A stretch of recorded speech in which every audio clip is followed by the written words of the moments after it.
Welcome to the Honey and Harry Show. I'm Honey. And I'm Harry. And today we have a guest. His name is Matt Kennedy. He used to work for WJBO. He works, where do you work for now? So I work with Presley Wealth Management right now. Okay. Which is not WJBO. It's not even radio, as a matter of fact.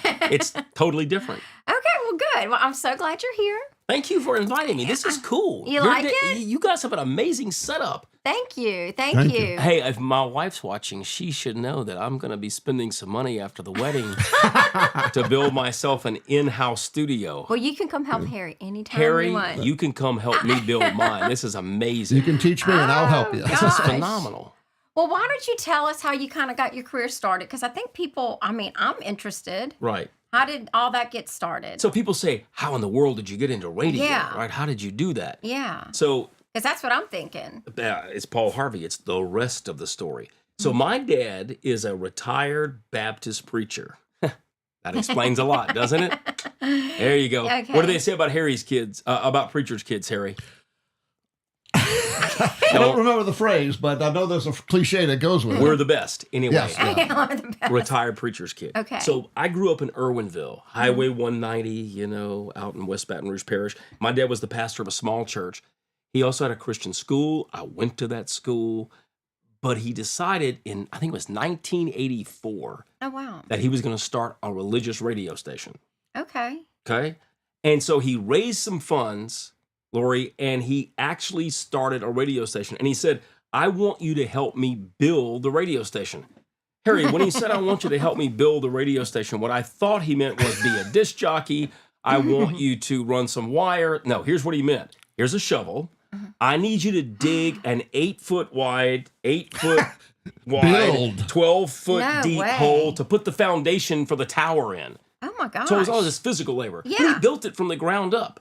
So his station is, well, he's since retired, but my father owned 91.5 and 87.9 FM, WPAE and KPAE, okay?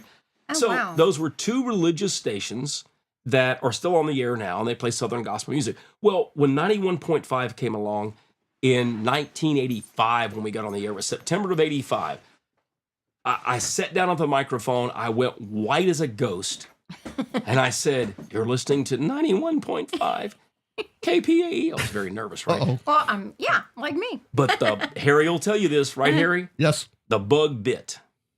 It was like a euphoric drug. Really? Like you say you get nervous doing this. Yeah, I do. I do just get so I get- warm and excited. It's like, wow. But the bug bit. And I didn't plan on being a radio broadcaster, but once that happened, it's like, uh-oh. So I think I went to some trade school for some radio stuff. But I worked with my dad for a while, and I love my dad to death, but it was kind of one of those situations, Lori, where I was going to be better off working somewhere other than with my dad. Absolutely. You know Absolutely. how that goes. Yes, I do. So I had a friend who knew someone who worked part-time at WJBO, 1150. This is 1988. Okay. So I went over there and I applied and I got a part-time job. And this is before there were automated computers that ran the radio station around the clock. And I had the glorious, Harry, you're going to love this, I had the glorious midnight till 6 shift. Oh, The graveyard. Midnight till 6 How in the a.m. world? And I'm talking Friday night going into Saturday morning and Saturday night going into Sunday morning. But Oh, it was wow. great because everybody else who had that shift slept on the couch and woke up once an hour to play the legal ID.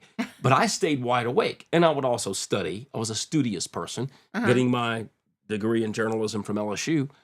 But I would do the news. At the bottom of the hour, there was 90 seconds for a newscast, and I couldn't wait to do the news. Really? Yeah. Oh, that's so great. Because I was really into it, right? Well, yeah, no, absolutely. I never will forget one time I was young and George Sells. Remember George Sells Do, from I do. WAFB? Yep. So this golden-voiced guy calls me.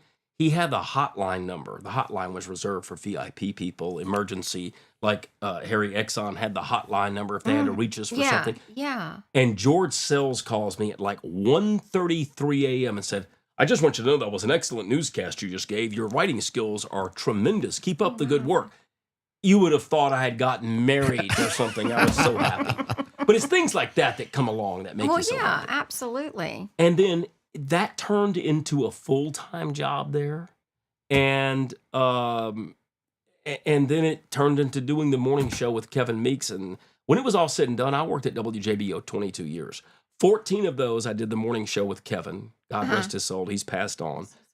But went there in 1988 and stayed there until 2011.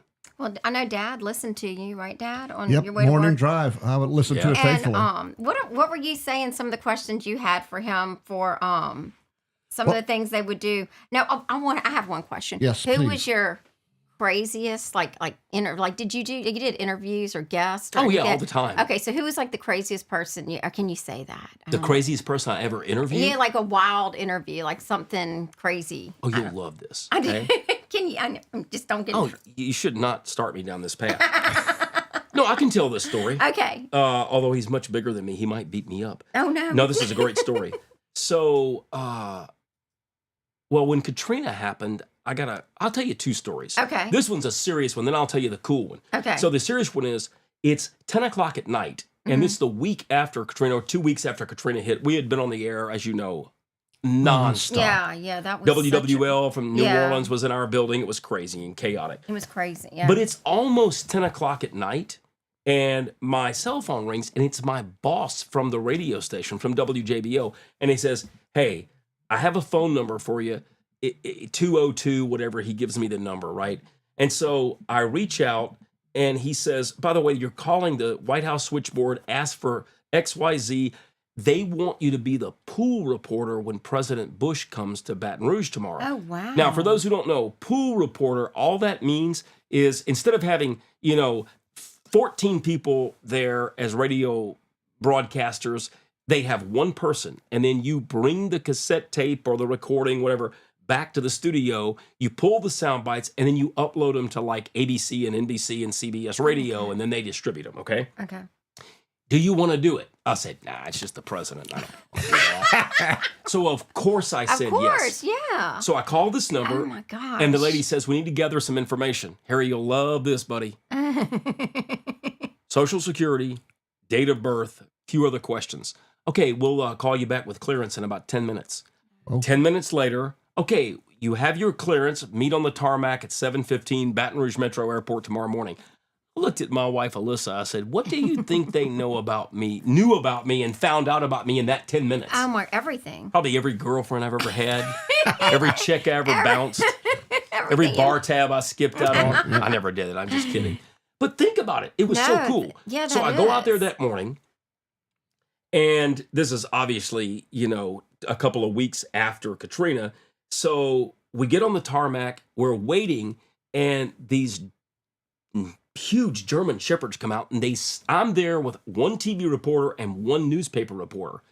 And so the German shepherd has to sniff all of my equipment, Harry, Oh my gosh. checking for bombs and Yep. things Oh, like that. and yeah. drugs, yes. I So mean, yeah. I then we walk out on the tarmac. don't even think about And it. then these 3 black SUVs, may have been 5 of them, come flying around the corner of the building, and they pull up on the tarmac.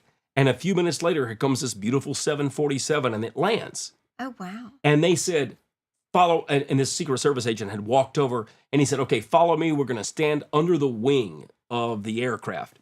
Photo op, right? Okay. So while we're walking out there, he says, just a couple of quick instructions. Do not exceed my pace of walking. Don't get out in front of me, and don't veer left and right. And he points up to the water tower, and there's a sniper laying on the water tower up there, and there's another one on the edge of the airport. And he says, just don't make any sudden movements, especially when you're close to the president. I'm thinking, well, dadgummit, Oh I'm my ADD. God. How am I not going to make sudden movements? No. Put my hands in my pocket, right? No, I know. Gosh. So we go out there. Here comes the president. He walks down. And first thing that strikes me is, man, he's not much taller than me. And he really wasn't. I mean, I'm 5'5.5". He Really? may have been 5'8". And he's not tall. You Yeah. think the president, Yeah, right? yeah. But so nice. And before the cameras are rolling, sticks his hands out and says, President Bush, good to meet you. And he asked your name, which was so nice, I guess Yeah. because it was a small group. Yeah. He makes a few comments. And I think Congressman Baker may have been with him, but whatever. And then the Secret Service says, okay, follow me. We're going to get in the vehicle. We're going to the Joint Command Center, and Governor Blanco was there. Oh, wow. So we get into this black SUV. So Bush is in this black SUV in front of us. I get into this black SUV.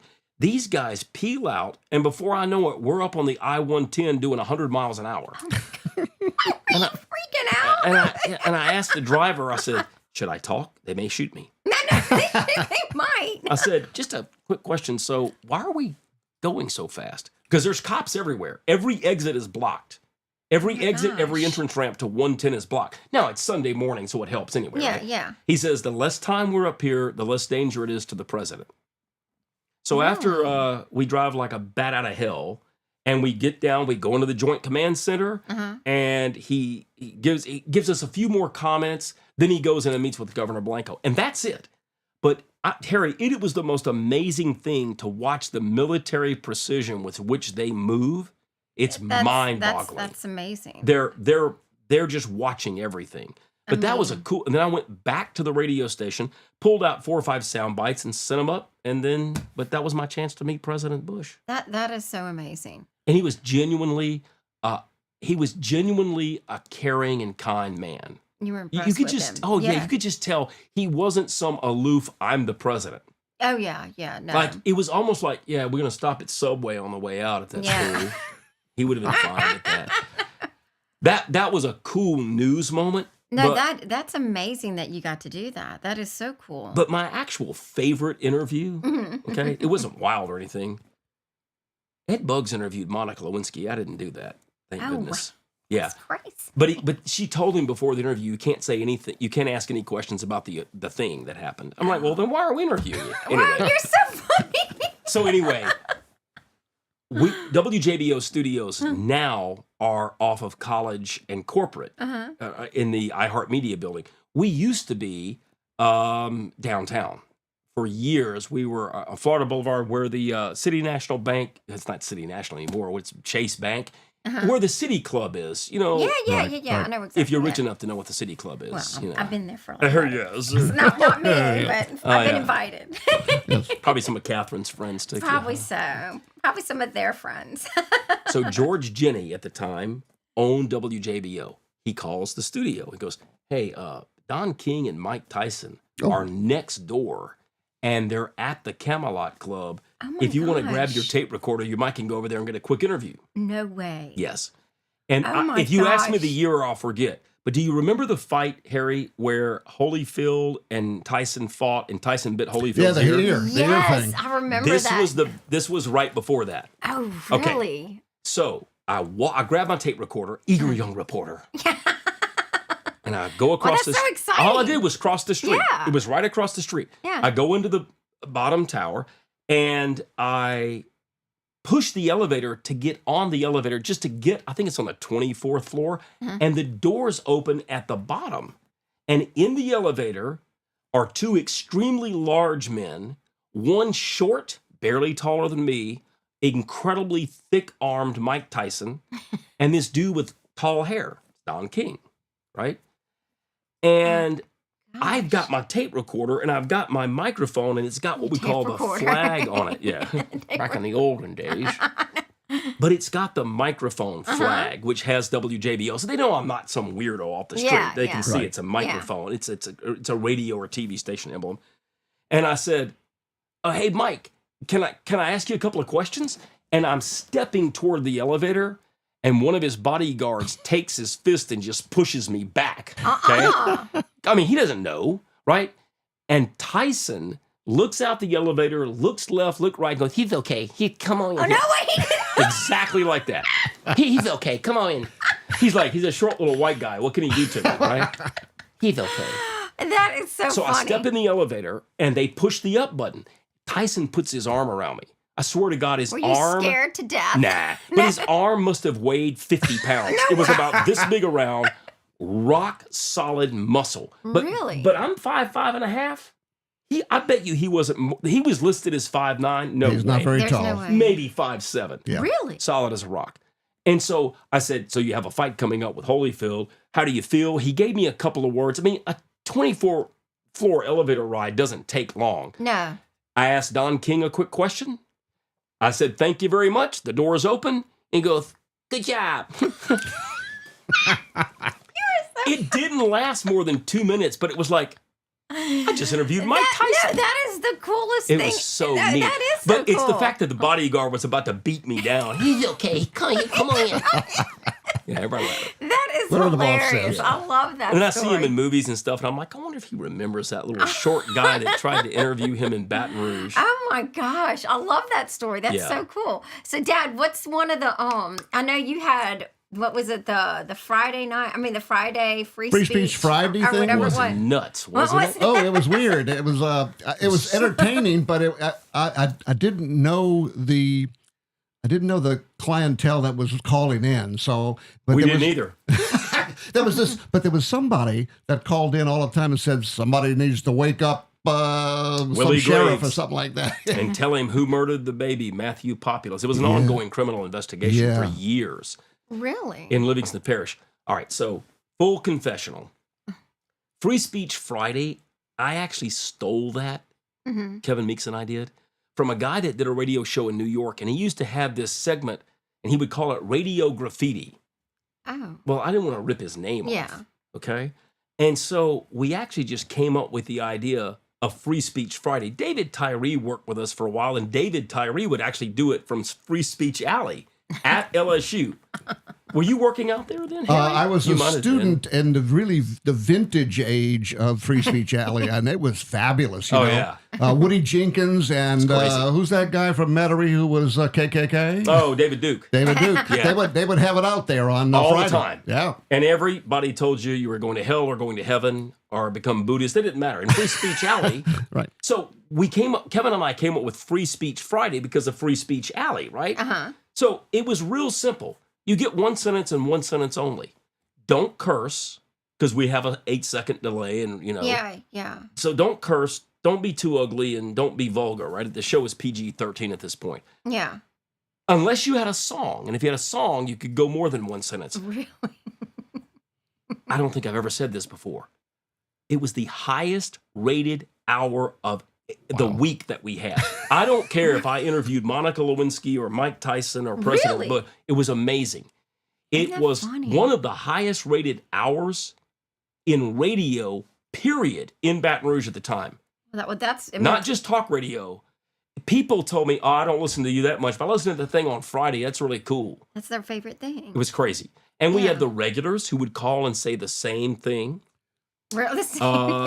We had a guy call one time who thought it was funny because Kevin and I were talking about, hey, we're going to be riding in the Christmas parade or something in the WJBO van. And this guy thought it was funny to call and say, I'll be out there with my gun. Don't bring your kids and wife. Ooh. To you? Of course. So I called the sheriff's department and I said, I'm still bringing my kids and my wife, but there'll be a cop car behind us. I wasn't going to kowtow to Really? that.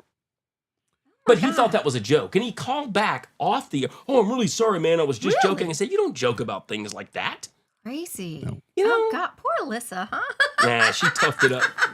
She toughed it up. I know. But it was gosh. one sentence only. But let's see if Dad remembers this. Harry, do you remember the guy? Oh, I can't remember his name. But he wrote a poem to the tune of The Wreck of the Edmunds Fitzgerald, but he called it The Wreck of the Whiskey Bay Trucker. And he wrote this whole song about an 18-wheeler going off the edge. No way. Yeah, No. Was that Chris Daniels? that was Chris Daniels. How did you remember that? Yeah. And, Daddy he called. He goes, "I'm not going to sing it. You and Kevin sing it." So we did, and it was Really? crazy. Yeah. So, Dad, what are some? I know you had a few questions for him. Well, I know you I'm interested in this what's happening to radio now versus, well, even this event that's going on right here where we're live streaming Yeah. stuff. Yeah. We're going to turn it into a podcast tomorrow. And I know when I take my drive anywhere by myself, I don't typically have the radio on. I Yeah. typically have a podcast playing. I think it's safe to say there were two golden eras of radio. Mhm. Others may disagree. It's my opinion. Right? Yeah. When radio first came out, it was the thing. It was the only thing. Yes. And in my living room sits a radio that my great-grandfather gave to my grandfather, that gave to my dad, that gave to me. And my dad to this day will say, when I was really little, I remember my grandfather listening to the fireside chats from Franklin Roosevelt on that. Oh, wow. Holy cow, right? Yeah, that's amazing. Well, that was a captive thing. So that was like this golden era of radio. And then, of course, it Yes. became the 50s, the 40s, and the 50s. Then TV came along, and radio was still very important, but it But- took a backstage to television.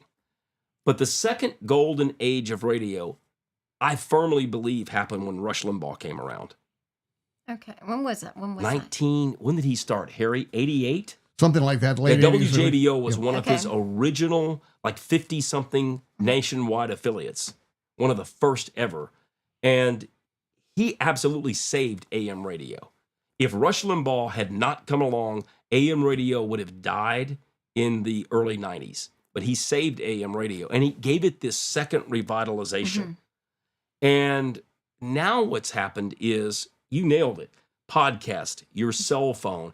I'm not saying it's replaced radio, and radio stations are doing a good job. Like here in town, both WJBO and Talk 107.3, they both do a good job of saying, okay, we have this content.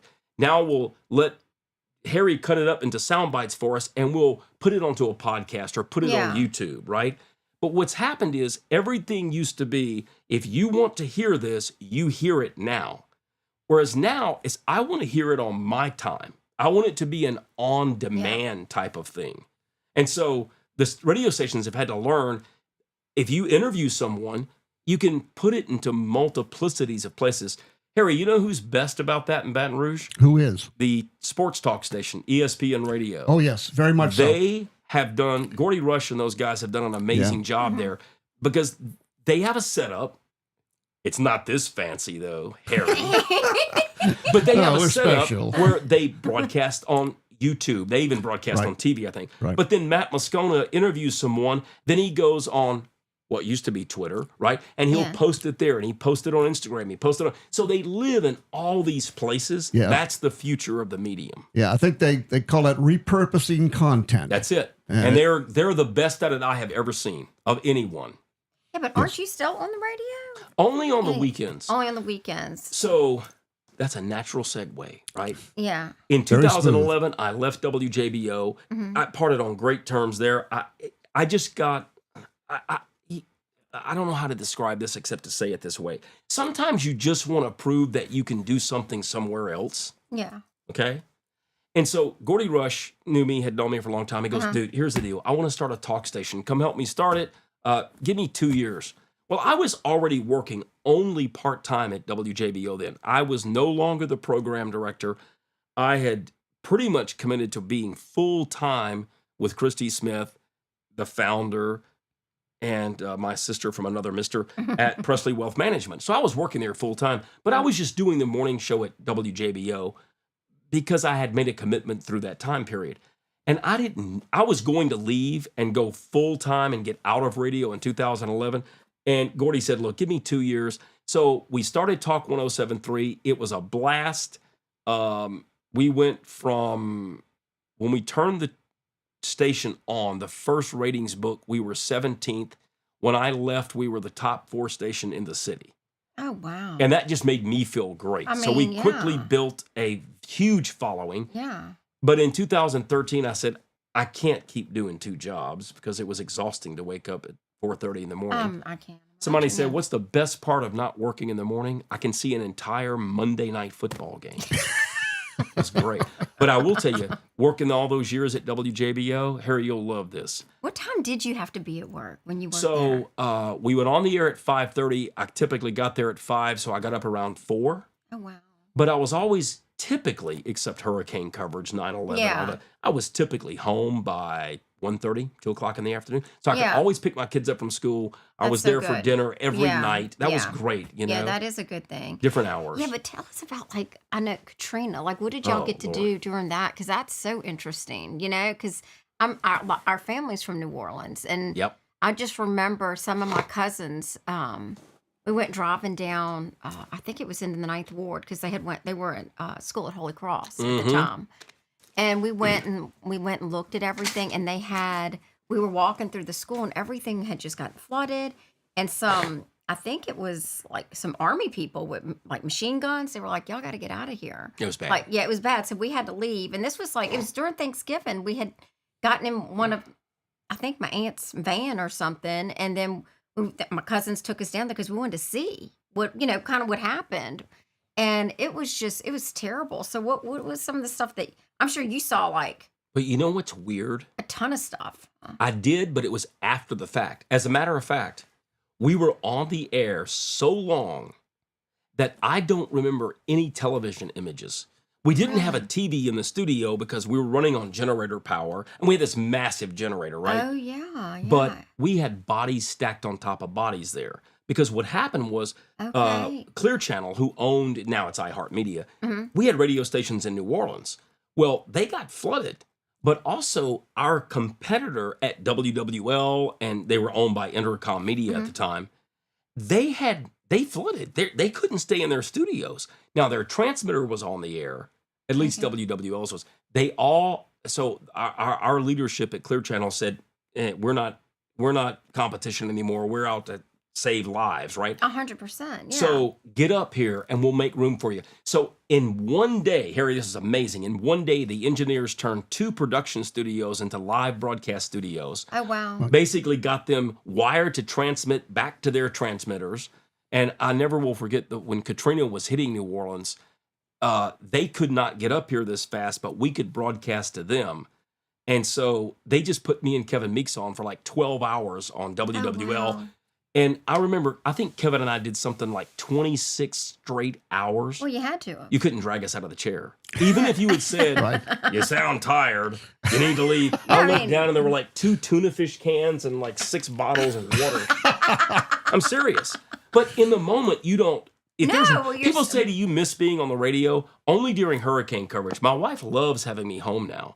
But I loved hurricane coverage. It just is. Well, I don't know. There's something exciting. I don't know what it is, but I mean, I don't like hurricanes. I don't either. I don't like their death and destruction, but the coverage is. But the coverage is. I mean, that's why so many people are listening. It's fascinating, right? Because it's so. Mother But we Nature. had no television. But I didn't even know New Orleans very well. You have to understand. My wife grew up in Metairie.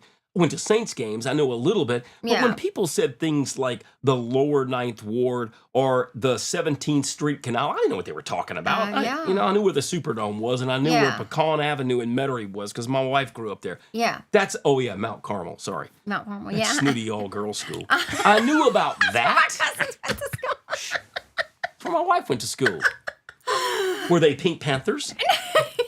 What were they? What are You they? do remember now, if you come from New Orleans, we're not interested in which university you attended. We're interested in which high school you went to. Makes all the difference in All the the world. I difference. know, huh? Anyway. I don't know what they were. I didn't know any of it. All I know is that I'm going to walk this back. We have a second. I'm going to walk this back. Yeah, sure.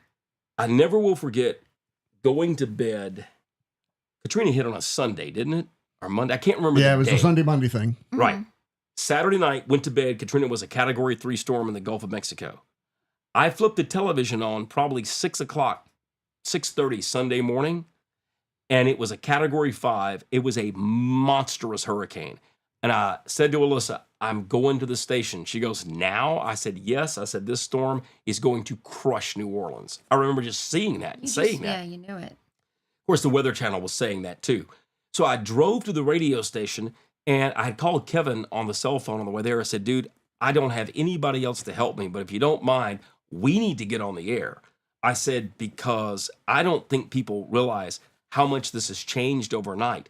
And while it won't be that bad for us, the number of people coming here will be crushing. It changed everything after Katrina. At 8:15 Sunday morning, we went on the air. And I don't know how long we went. And I didn't have a whole lot to say at the beginning, but I never will forget, Lori. Kevin went to the Associated Press wire printer. Harry, I'm dating myself badly.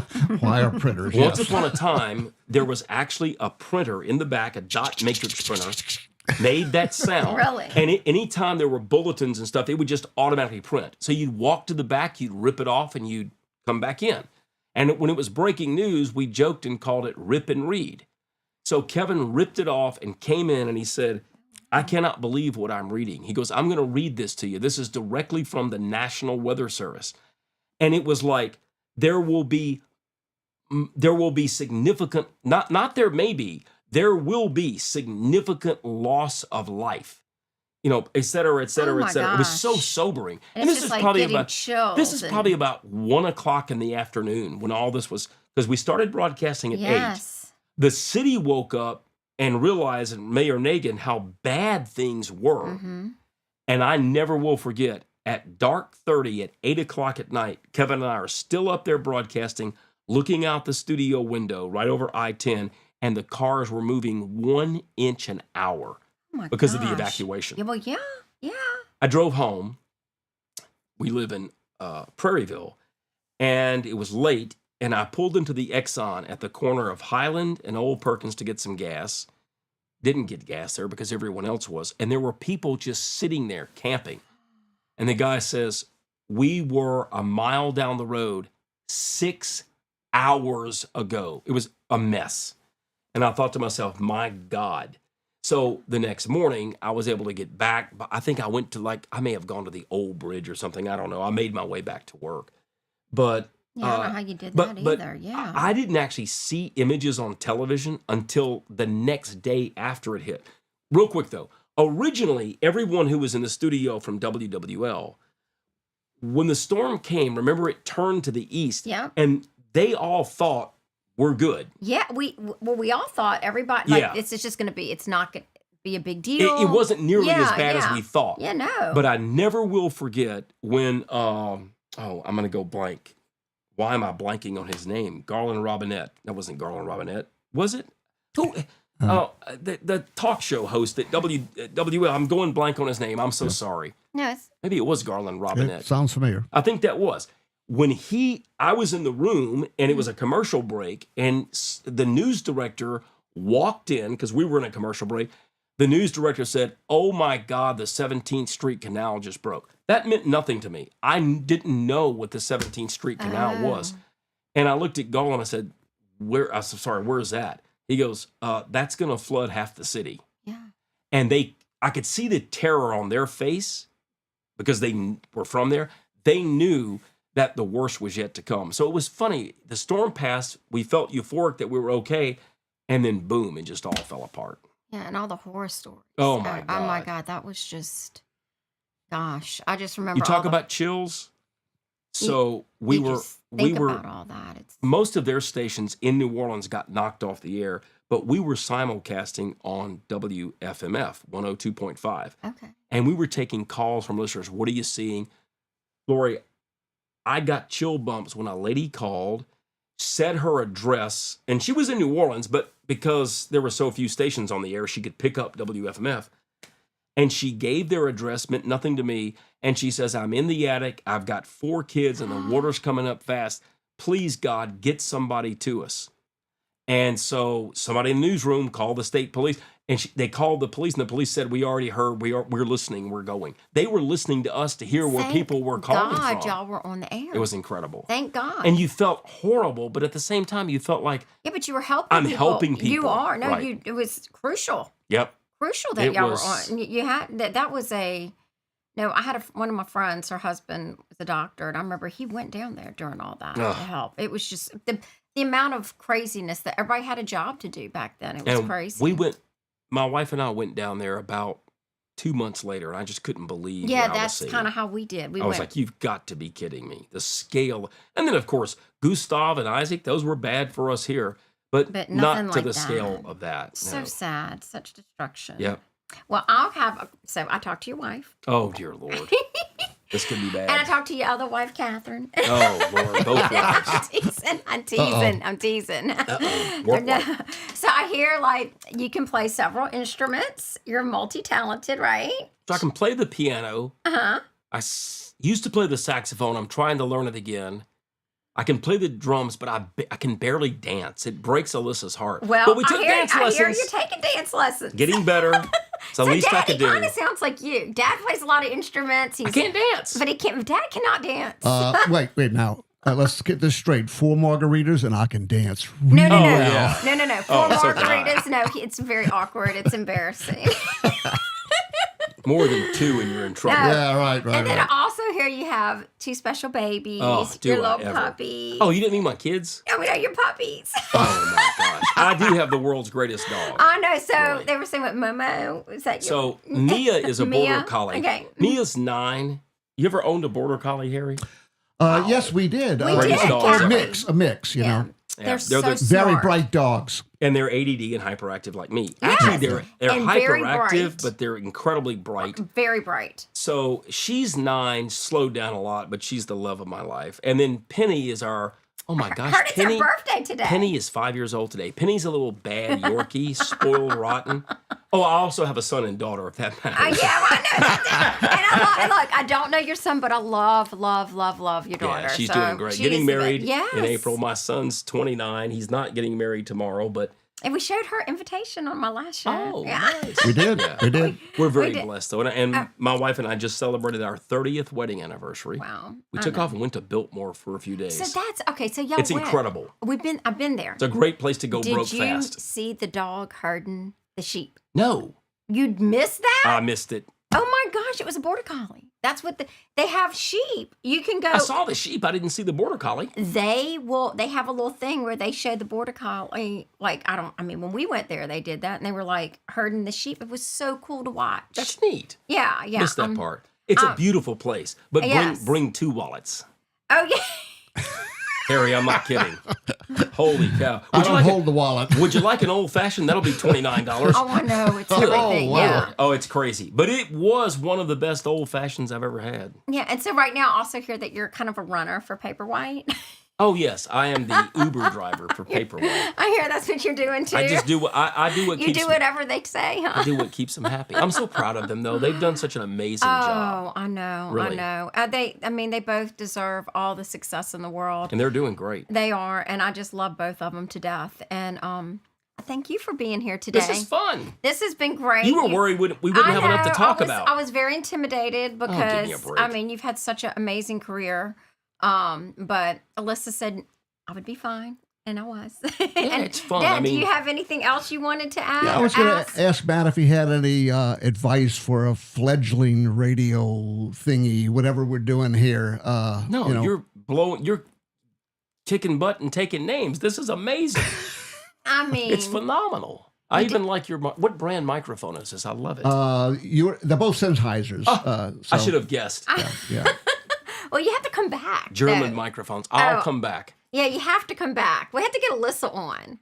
She didn't come last Okay. time. I know. Time out. I know. She's not. I do know. all the talking in the family. She's very microphone shy. Well, she talks a lot when I see her. Although, can I tell you just one quick story about Sure. Alyssa? Yes. So, when I worked at WJBO, also in our building were several other stations, including WFMF. This was years ago, but the morning show guys on WFMF came and tapped on the glass at my studio, said, "Come over here when you have a commercial break."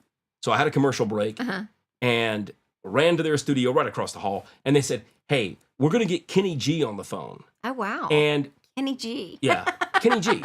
And we need to play this game where we ask Kenny G questions that only a woman should know, and we ask the woman questions that only. Can your wife talk to us? Because we just need somebody real quick. I'm like, I don't know, so I'll call her. I said, Alyssa, they want you to go on WFMF with Kenny G. She went, okay. So ask her about that. She got to play some radio trivia game, her and Kenny G. No way. Yes. That's hilarious. How crazy is Hilarious. that? I'm so blessed. I've met so many cool people. You have. You have had such a journey. Yeah. So nice. President Bush, Mike Tyson. Who else have I hung out with? Shaq. We knew Shaq. But Oh, you didn't yeah, get sure. to hang out with Kenny G. Did not get to hang out with. And I've yet to meet Barry Manilow, and that's probably the most Really? crushing moment of my life. That's important. That's I can play on you the any bucket song. list somewhere. Yeah.